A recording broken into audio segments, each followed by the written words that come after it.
This year marks 10 years of working with Junya Watanabe on his women's wear shows in Paris over Fashion Week. So I thought I would put a video together to show you what the creations have been like for the last 10 years. I mean, it's been one of the most incredible journeys of my career as a makeup artist, and I love to look back and reflect on all of the wild things that we've done over the years.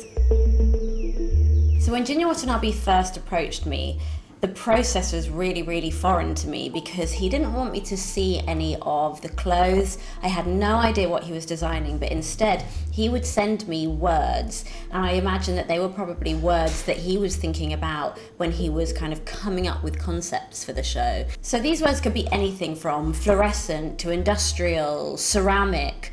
They could be a feeling or an emotion, and he would list all of these words, and then I would go away and come up with different makeup concepts for the shows. I'd send lots of different ideas over in PDFs, and there would be a little bit of back and forth while he refined what he liked, and I'd continue to, I suppose, play with the ideas and concepts. So then when I would go and meet with the team in Paris, I already had an idea of what I wanted to do, but it was time to meet the collection, and that would be the first time I would ever see the collection, the day before the show. So I'd arrive with my team, we'd set up, and he'd introduce me to all of these amazing clothes. It would be very obvious to me how this kind of relationship between my ideas, the mystery of what he was putting together, and his collection would tie in together. So then we would arrive in Paris the day before the show for the makeup test, and the test could be anything from an hour long to 12 hours long, sometimes finishing at like 1 or 2 in the morning. And that's where I would then take the ideas that I presented that he liked, and we would trial on all these models, and they would be going through hair and makeup, and I'd finally get to see the collection, and we would understand whether or not this mad idea would work or not. Spring summer 15. For the first show that we ever did, the concept was plastic, and so I wanted to create a sense of somebody feeling like they had been on an industrial machine, like these girls were stepping out onto the runway and they were having some kind of industrial process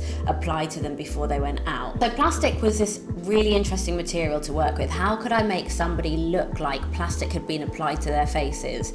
So I thought rather than treating the face as a whole, I'd work with the lips and the eyes. So for the eye, I actually used nail varnish on lashes to create a really sort of plasticky, gluey effect in vibrant, bright colors. And then I used a really thick, glossy Supra color in the same shade as the lash onto the eyes, so it looked like they'd had this big piece of plastic sort of lash stuck to their eyelid. And then when it came to the lips, I was kind of imagining what processes might happen when you have an industrial machine sort of attacking a model as they went out. So I was thinking of something slapping, you know, repeatedly onto a face, and I came up with this concept of doing a piece of clear sellotape over the mouth to make the mouth look 2D, so to get rid of that 3D effect and make the lipstick look like it was pressed on in 2D. So that's how we came up with the makeup for this show. And Tomohiro Kono, who is one of my great friends and he's an incredible Japanese hairstylist, made these amazing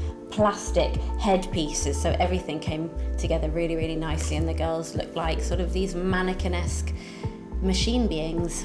Fall winter 15. So this was a very different vibe. It was very somber, it was quite gothic, there was something quite serious about it. There's total contrast to the previous show, which was very poppy and plastics and colourful. When we finally saw the pieces, thinking about how graphic they were and how minimal, and kind of there was something very anarchic about it and aggressive. And so I wanted to try and keep that vibe of aggression and anarchy through the makeup and the way that I applied it. So I got my airbrush kit, and I was thinking about tagging and when people do graffiti and write angry things, you know, on toilet walls, and began exploring what that could look like on a body. All of the collections were very kind of straight and hard and I suppose aggressive. And the makeup became this very kind of beautiful, romantic, quite poetic way of treating the bodies. I would write things, I would read things in books, and I would then write it out with the airbrush onto the skin. It was just in black, so it was very striking. That was how we approached this one, these kind of two interesting kind of anarchic worlds colliding, the hard graphicness and then the sort of the scrappy, beautiful poetry that was scribbled across the body. Spring Summer 17. Junya Watanabe often references punk culture and British punk culture. So when we came to look at the collections for this season, it was very kind of true to that sentiment, and the hairstylist wanted to create these kind of quite vibrant, bright, punky style wigs.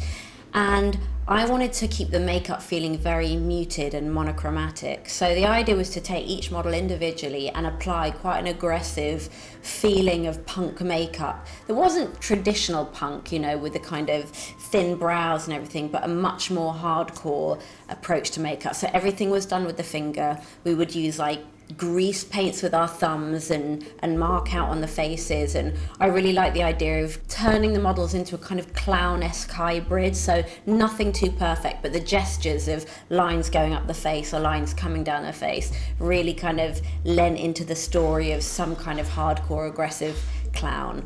Autumn Winter 17. So this was also a really beautiful, colourful show, and it was inspired, of course, by David Bowie and that whole kind of, I suppose, new romantic meets punk era where people were being very experimental and there was a real kind of non-binary, exciting approach to makeup. Boys, girls were wearing the same thing and looking really kind of sensational. I really loved the idea of focusing on the eyes and taking these really extreme lashes. Everybody kind of looked similar and had the same approach, but we all had different colours. So we'd have the kind of the yellow and the pinks on another, but there was always this essence of uniformity. Taking inspiration from some of the clothes, like the tartans and these kind of Scottish influenced pieces, I really like the idea of the layering of the colours, so the graphic black on a red, and that's where we went for the eyes. We had these big lashes that created these kind of quite graphic black lines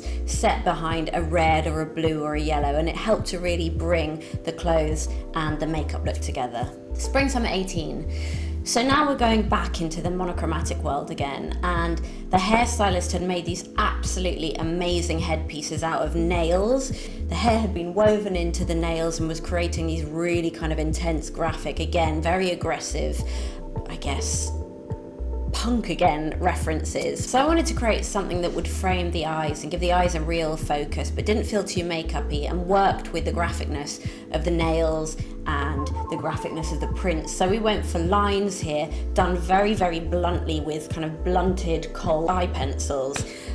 We had a little bit of red on the waterline just to give the eyes a bit of a kind of a soreness. It just helped to kind of create a real contrast and tie the whole look together. So the girls had all of these different variations, and it was 24 or 28 variations of these lines around the eyes, framing them. Spring 2019. So this is quite a fun show actually. It was maybe one of the more minimal shows, but actually in real life it was super impactful. The clothes were kind of a bit more, it's a ready-to-wear collection, so they felt like an easier thing to wear. Lots of t-shirts, you know, motifs on the t-shirts, denim, and we wanted something that would contrast really well with that. So I went for a neon palette. If you look closely, a lot of the girls had these big chunks sort of shaved out of their brows, and they had the hairs that were poking through in bright neon colours. And then we did the same with the lashes. So we made those lashes kind of really bold and jaggedy. It just added this sense of undoneness. You get that from the denim, you get that from kind of like the t-shirts, and it all felt quite streetwear, but in a really nice kind of added like a sporty edge to it. Autumn Winter 19. So this is all about the dolls, a broken kind of undone doll. And when I think about dolls, I think about something very cute, a bit sickly, big eyes, big lashes. We handmade the lashes, so we took pieces of hair extension, and glued them on to eyelashes to give the girls these really kind of weird and quite creepy asymmetrical eyelashes. So they kind of just look like, I guess, creepy fucked up dolls. The lips were sickly pink and sugary, and the girls, again, their skin was, you know, one thing about Junya Watanabe show is there's always an element of sort of finesse. So even though you've got something quite mad going on, the skin's always perfect, or there's something about the makeup that aims to elevate the look. Spring Summer 20, so this was about severity and creating a really extreme kind of snatched, pulled look. The wigs were made in order to kind of show big spaces and stretches of skin on the models' faces and heads, and I thought rather than hiding the fact that we were going to use face tapes, we would use them and make them look a bit more industrial. So we used thick tape and duct tape and brown packing tape to secure the face tapes to the face and actually have them poking out from underneath the wig, so that it just added an element of severity to the look. The makeup in itself was quite simple, but we just used a kind of smoky effect to just make everything look a bit more dramatic and severe. I really liked the show, and I loved the wigs because they were really quite sort of intense and extreme. Autumn Winter 20. So I felt like this was a bit of a homage to a kind of Debbie Harry character.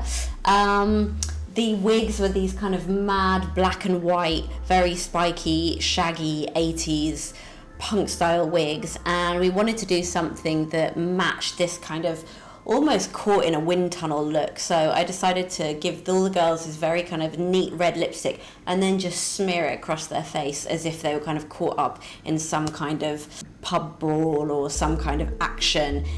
So it felt like, even though it was quite a kind of dark, gothy, somber look, there was still a lot of attitude. Spring Summer 23 was really, really Croatia. Creative. Spring Summer 23 was really creative. I loved doing this show. It was kind of a tribute to the romantic period of makeup. So we had a kind of mix of punks and new romantics, loads of eyeshadow, loads of pearl, loads of different looks. So everybody actually had a completely different look, and that was really fun for me and my team because we had to make 12 or 13, I forget how many models there were, different looks. So we were adding, I suppose, face decals, we were giving green metallic lips. Some of the models had wig caps on, so it looked like they'd had shaved heads. It was really, really fun and exciting, and one of those shows where you're literally painting till the last moment in line-up before the girl goes out because there's so much makeup to do. Spring Summer 24 was quite a subtle show, so again, the hair really stood out to me in this show. Eugene created these very sharp and severe wigs, again, that had kind of big stretches of skin exposed, and we used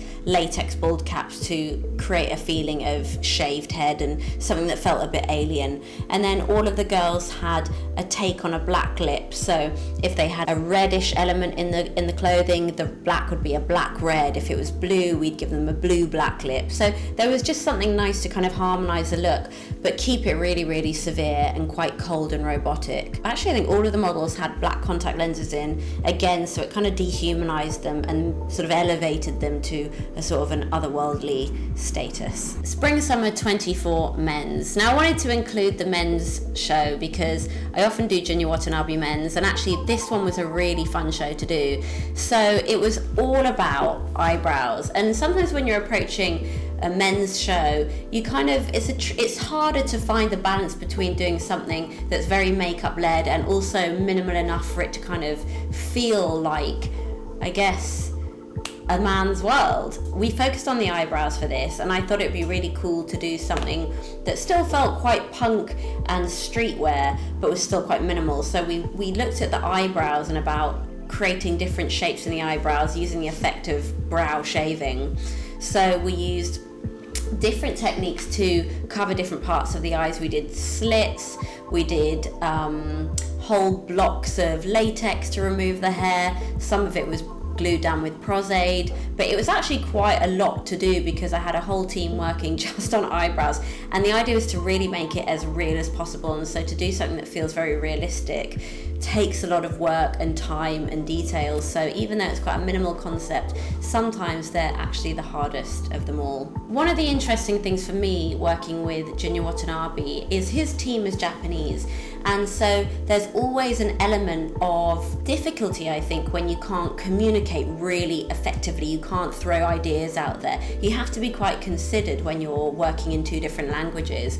And over the past 10 years, we've worked with a translator. And it's actually been a really interesting process because it means you have to be very specific and very direct about what you're trying to communicate. So when you're working on a show like a Junya Watanabe show, it's so important to be able to articulate very, very clearly what your intentions are, because again, it has to go through this translation process. That's just another, I suppose, element that makes it really enjoyable and interesting for me, because you have these two different perspectives on beauty that are trying to meet somewhere in the middle.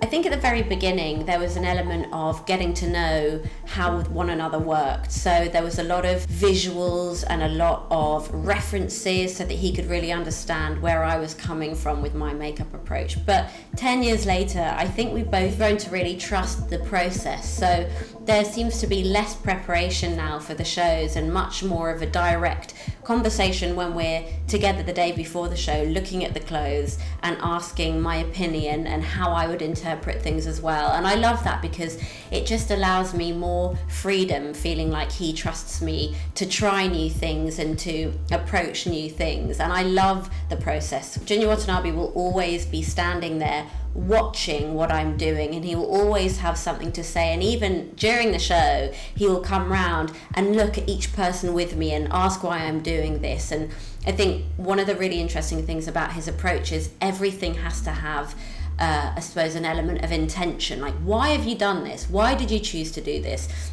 Nothing's just done for the sake of it. There's always a considered approach, and I think that's what makes his work so profound and interesting and intellectual as well. And I really respect him for it, and it really is one of the best things about my job, and one of the things that I love the most is doing this show.